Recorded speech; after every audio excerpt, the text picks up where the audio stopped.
cadre de notre partenariat avec l'équipe mobile de soins intensifs, tous les salariés de la mission locale Camp la Mer Calvados Centre ont été sensibilisés par le docteur Meunier sur le premier épisode de Psychotique. Est-ce que tu peux nous dire, Rachel, toi dans ta pratique, ce que ça a pu t'apporter cette formation? Cette formation a été très importante en fait pour pouvoir ou savoir identifier les différents symptômes d'un premier épisode psychotique, puisque c'est vrai que c'est des choses dont on ne parle pas forcément. On parle de problèmes psychologiques, mais d'épisodes psychotiques pas souvent et de premiers encore moins. Et c'est vrai que cette sensibilisation nous a permis de pouvoir mieux identifier des comportements, des symptômes qu'on aurait pu banaliser, puisque nous avons un public jeune, jeune adulte, donc effectivement quelquefois on peut associer des troubles ou des comportements ou des symptômes à la jeunesse et pas forcément à des mots, de réels mots. Donc cette sensibilisation nous a permis d'être un peu plus observateurs sur ces critères-là.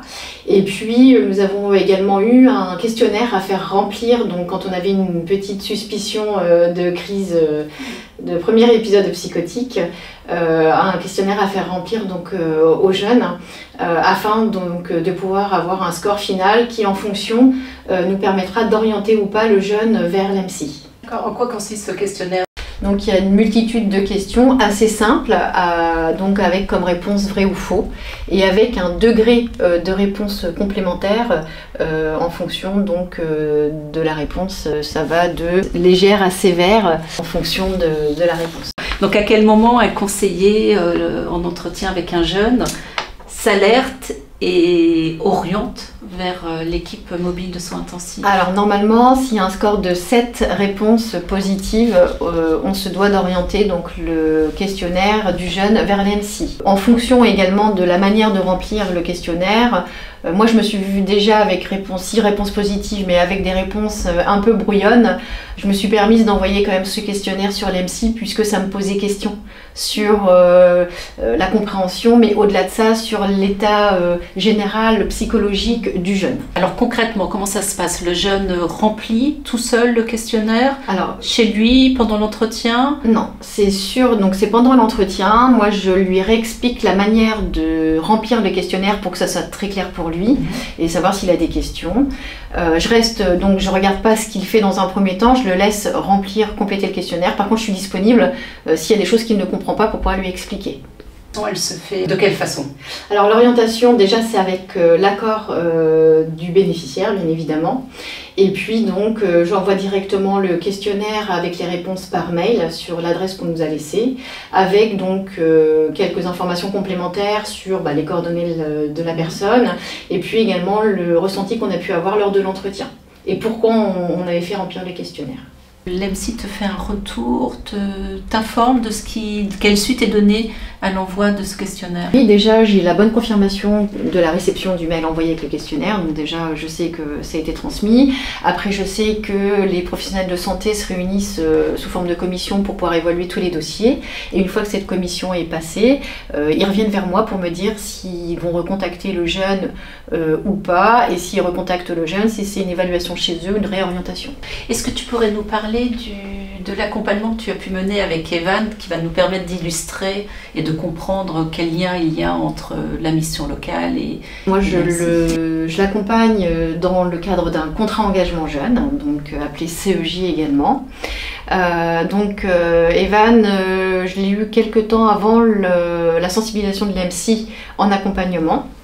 J'avais potentiellement décelé chez lui quelques symptômes sur lesquels je n'avais pas identifié en fait que c'était vraiment des symptômes de premier épisode psychotique dans un premier temps. C'est vrai que suite à la sensibilisation de l'EMSI, ça m'a permis vraiment de poser les choses plus aisément. Et suite à ça, dans le cadre de son accompagnement, je lui ai fait remplir le questionnaire pour pouvoir vérifier ou pas si mes suspicions étaient avérées. Et que oui, donc j'ai transmis par la suite le questionnaire donc à l'EMSI et il a été pris en charge avec une évaluation et par la suite pris en charge par une case manager pour pouvoir donc continuer son parcours de soins dans le cadre du contrat engagement jeune. Et puis donc nous avons eu l'occasion de faire des rendez-vous tripartites justement avec les case managers pour pouvoir adapter au mieux les ateliers possibles avec Evan, des réunions ou des ateliers, on va dire, plus adaptés par rapport aussi à la condition physique et mentale d'Evan, pour que justement ça se fasse vraiment dans son sens et en douceur. Est-ce que tu dirais que le co-accompagnement mission locale, équipe MC a permis le maintien de l'accompagnement d'Evan ou la poursuite de son parcours? Oui, parce que je pense qu'effectivement, le fait qu'Evan déjà se sente compris ou écouté, et puis par la suite qu'il y ait une prise en charge de fait, lui a permis de ne pas décrocher. Et c'est vrai que le fait qu'on soit ensemble dans son accompagnement, il peut se retourner soit vers l'MC, soit vers moi, en sachant que de toute façon il y a une communication il y a un partenariat, une communication entre les deux structures, et donc du coup c'est de la rassurance pour lui. Est-ce que dans tes accompagnements, Evan est un cas isolé, ou est-ce que tu repères fréquemment des jeunes qui rencontrent ce type de difficultés? Est-ce que tu orientes régulièrement vers le MC? Alors, l'MC, déjà, il y a des critères pour pouvoir orienter. Hein. Enfin, voilà, il faut que ça soit des premiers épisodes, il ne faut pas qu'il y ait eu de passif non plus par rapport à des traitements, des choses comme ça.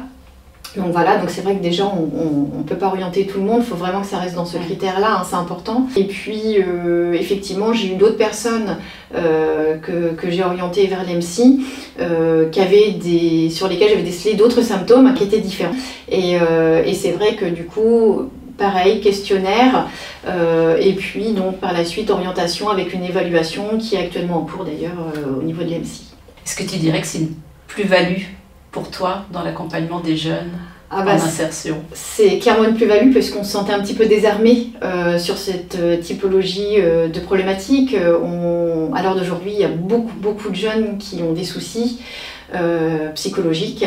Nous ne sommes pas personnel de santé, donc on essaie de faire au mieux, on les reçoit, mais c'est vrai de pouvoir être un peu plus outillé et de pouvoir essayer de déceler, tout du moins, même si quelquefois l'orientation n'est pas forcément bonne, je sais que l'MC va pouvoir réorienter et faire le nécessaire, donc c'est un réel soulagement aussi pour nous de se dire qu'on peut certainement mettre notre petite pierre à l'édifice pour que les jeunes se sentent mieux pour leur avenir, en fait, tout simplement. Et puis c'est vrai que le fait de pouvoir les rentrer en contrat engagement jeune, ça les soulage aussi eux, les jeunes, puisque ils ont des vies, ils ont des choses à payer, et le fait de pouvoir bénéficier d'une allocation leur permet de pouvoir vraiment se soigner à 100% et non pas de faire une petite partie parce qu'ils n'ont pas les moyens.